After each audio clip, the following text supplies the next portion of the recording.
नमस्कार, आपका हमारे चैनल पर स्वागत है। आज मैं आपके सामने 5 का पंच @2 PM लंच का 22nd वीडियो लेकर आया हूं। वीडियो स्टार्ट करने से पहले 2 लाइनें आपके सामने प्रस्तुत है कि आप में जब लक्ष्य पाने का जुनून सा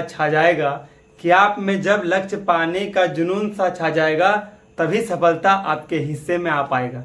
चलिए इसी साथ पहले क्वेश्चन से स्टार्ट करते हैं। क्वेश्चन कहता है, इनमें से कौन सा द्विघात समीकरण है? Which of the following is a quadratic equation? 4 option आपके सामने दिया गया, इनमें से आपको बताना है कि कौन सा क्वाड्रेटिक इक्वेशन है, यानी कि द्विघात समीकरण है। तो क्या करना रहेगा, पहले आपको पता होना चाहिए क्वाड्रेटिक इक्वेशन यानी कि द्विघात समीकरण कैसे लिखा जाता है। तो ये होता है ax² + bx + c = 0, यानी कि x का पावर 2, bx का पावर 1 और cx का पावर 0। इस तरीके से समीकरण बना रहेगा, तभी क्या बोल पाएंगे, क्वाड्रेटिक इक्वेशन बोल पाएंगे, यानी द्विघात समीकरण बोल पाएंगे। तो पहला ऑप्शन देख लीजिए, यहाँ पर b है, यहाँ पर 2b है और दोनों को जोड़ने बोला गया, जोड़ के क्या आएगा 3b।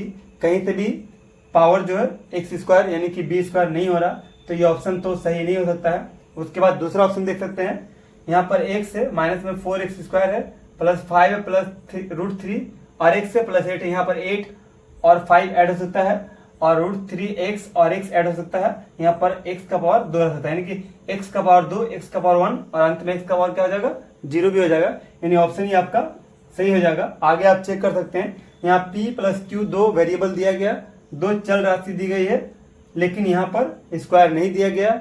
उसके बाद यहाँ m + n का होल स्क्वायर दिया गया, यहाँ से स्क्वायर तो मिल जाएगा, लेकिन आगे देख सकते हैं -3mn और यहाँ पर n का पावर q दे गया, यानी कि यहाँ पर पावर क्यूब में आ गया, तो आपका द्विघात समीकरण नहीं हो सकता है। क्वेश्चन 2 देख सकते हैं, कहता है 18.5 सेंटीमीटर गुने 12.5 सेंटीमीटर गुने 10 सेंटीमीटर विमाओं वाले घनाभ को सभी तरफ से पेंट किया जाना है।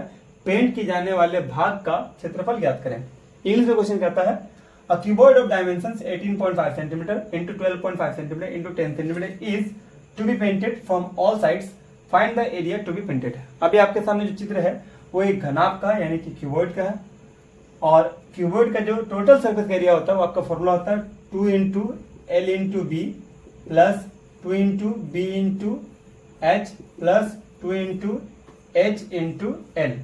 भाई मान रखना होगा, 2 के लिए 2 रखते हैं और L का मान क्या है 18.5, B का मान है 12.5 + 2 × B का मान क्या है 12.5 × H यानी कि 10 + 2 × H यानी कि 10 और L यानी कि 18.5।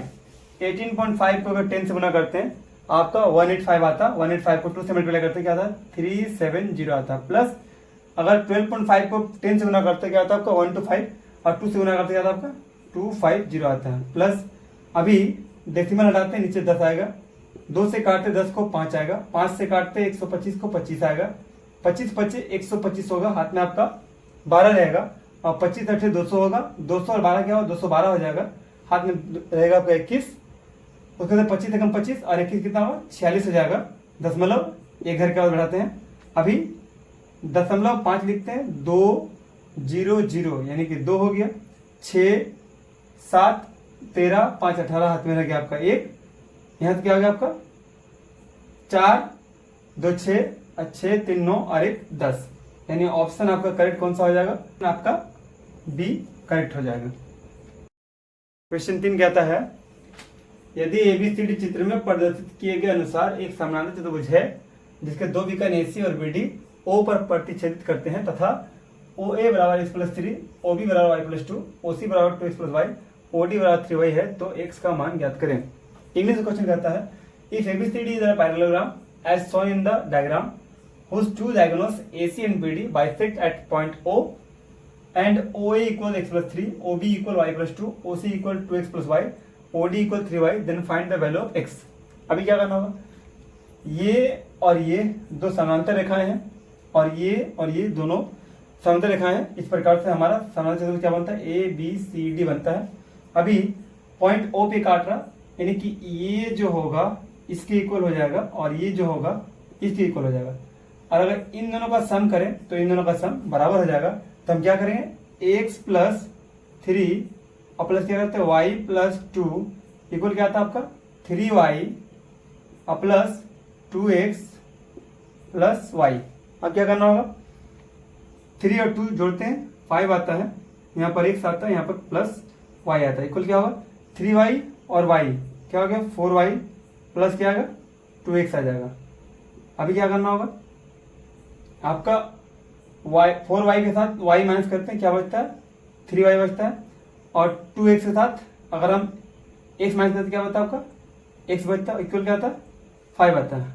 अभी x और y का ऐसा मान रखना होगा जिसका मान 5 आना चाहिए। अभी x और y का मान रख करके इस समीकरण को संतुष्ट करते हैं, तो x का मान लेते हैं 2 है और y का मान लेते हैं 1 है। तो अभी 3 और 1 गुना करने पे क्या होता है 3 होता है, और 2 को जोड़ने पे क्या आता है 5 आता है, जो कि समीकरण को संतुष्ट करता है। इसलिए आपका सही ऑप्शन x के लिए क्या आ जाएगा 2 हो जाएगा, यानी ऑप्शन बी। क्वेश्चन 4 कहता है x और y सोने और प्लेटिनम की दो मिश्र धातुएं हैं, जो इन धातुओं को क्रमशः 5:2 और 5:7 के अनुपात मिलाकर तैयार की गई। यदि हम इन मिश्र धातुओं की समान मात्राओं को पिघलाकर एक तीसरी मिश्र धातु Z बनाते हैं, तो Z में सोने की मात्रा और प्लेटिनम की मात्रा का अनुपात क्या है। इंग्लिश में पढ़ते question. X and Y is a mixed metals of gold and platinum which has been made in the ratio of 5:2 and 5:7 respectively. Using these metals, we make Z a third mixed metal by melting these metals using equal quantity from both mixed metals.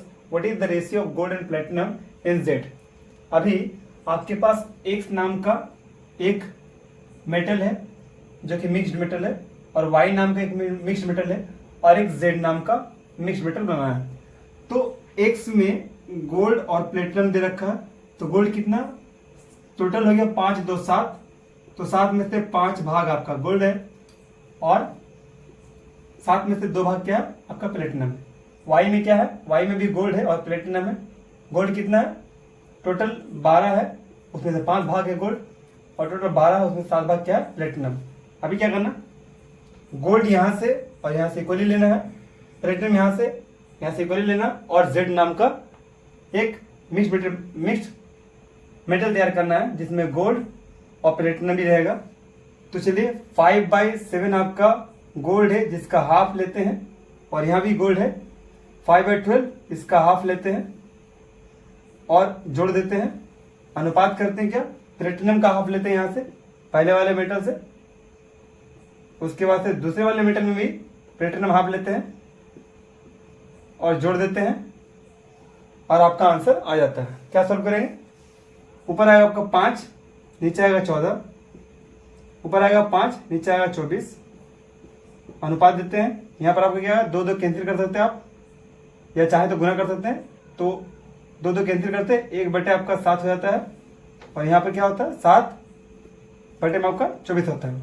ठीक है, अब क्या करना होगा 14 और 24 कैसे मिलना होगा, तो 2 से काटते हैं 7 बार में, 2 से काटते हैं 12 बार में। ठीक है, अभी 12 7 84, 84 इंटू 2 168, ये आपका एलसीएम आता है। ठीक है, अभी आपका 168 एलसीएम ले देता है यहाँ पर, और 14 का पहाड़े में 168 जो है आपका 12 बार में आएगा, 12 25 60 हो जाएगा, और 24 के पहाड़े में 168 जो आपका वो 7 बार में आएगा, 7 5 35 हो जाएगा। ठीक है, अनुपात करते हैं, और 7 24 का भी एलसीएम कितना आएगा 168 ही आएगा, 7 से 24 बार में, और 24 से 7 बार में 749 हो जाएगा। अभी इस मान को मैं लिखता हूँ 60 और 35 कितना आपका 95 बटे में कितना आपका 168 है, और इसको गुना कर लेते हैं 168 ऊपर कर लेते हैं, और 24 49 जोड़ते कितना है 73 आएगा, ये दोनों काट देते क्या था 95:73, ऑप्शन आपका सी करेक्ट हो जाएगा। क्वेश्चन 5 देख सकते हैं, कहता है sine square 10 degree plus sine square 20 degree plus sine square 30 degree, इसी प्रकार से साइन स्क्वायर 90 डिग्री चला गया है। नीचे आपको क्या लिखा cos square 20 degree plus cos square 40 degree plus cos square 50 degree plus cos square 70 degree plus coat square 45 degree. अभी क्या करना होगा, साइन 90 का मान 1 होता है, इसका स्क्वायर करें क्या होगा आपका 1 आएगा। अच्छा, साइन स्क्वायर 80 डिग्री को 90 से जब 80 को माइनस करें 10 बचता है, यानी कि ये साइन स्क्वायर 80 डिग्री जो है अपने आप में कोस स्क्वायर 10 डिग्री है, और यहाँ साइन स्क्वायर 10 डिग्री है, तो साइन स्क्वायर थीटा और प्लस कोस स्क्वायर थीटा का मान क्या होता है आपका 1 आता है। इसी प्रकार से 70 और 20 के लिए भी 1 आएगा, और 60 और 30 के लिए आपका 1 आएगा, और फिर 50 और 40 के लिए आपका 1 आएगा। यानी ऊपर आपका रिजल्ट कितना आ गया, ऊपर आपका रिजल्ट 5 आ गया। तो कौन सा ऑप्शन आपका 5 आपका, 5 यहाँ 5 यहाँ है। चलिए नीचे देखो तो क्या होगा, तो कोस स्क्वायर 20 डिग्री और कोस का 70 डिग्री, 90 जब -70 से 20 आता यानी आपका साइंस का बनता है, तो साइंस का थीटा और प्लस कोस का थीटा मान क्या आएगा आपका 1 आएगा। सेम यहाँ पर कोस का थीटा जब 50 डिग्री है, आपका साइंस का 40 डिग्री है और यहाँ पर कोस का 40 डिग्री है, तो साइंस का थीटा प्लस कोस का थीटा क्या आपका मानेगा, आपका मान 1 आ जाएगा। यहाँ से कोट स्क्वायर 45 डिग्री मान क्या आएगा आपका, तो 1 का स्क्वायर 1 ही आ जाएगा, तो नीचे आपका 3 आ जाएगा। इस प्रकार आंसर क्या आ जाएगा आपका ऑप्शन बी करेक्ट हो जाएगा। धन्यवाद।